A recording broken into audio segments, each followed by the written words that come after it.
Hi everyone, this is Jim Todd with Song Surgeon and welcome to this week's weekly video tip. Today we're going to look at the PT algorithms over here on the lower left hand side of the main user interface.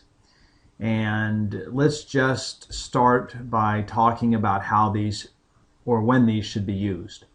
The P or performance algorithm is something that you should use if you're making smaller changes. I would say plus or minus 15%. So if you're changing tempo from 85 up to 115% of the original, it would be appropriate to use it there.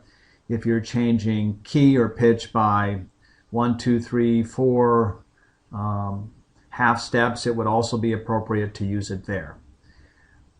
When I say it's appropriate to use it there, the reason for using it in those situations is because it's going to give you slightly better sound quality.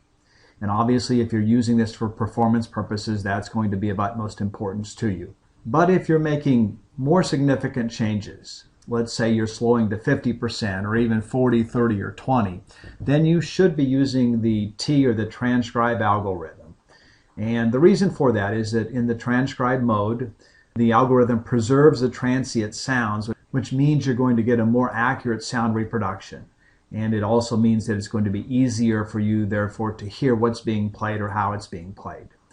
So that's the major difference. Large changes, you use the T or transcribe. Small changes, you use the P or performance.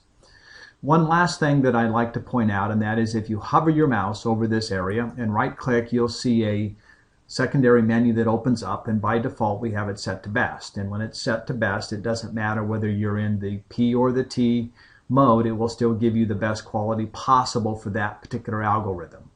And if you're not having any issues with Song Surgeon, I would suggest that you just leave it on best.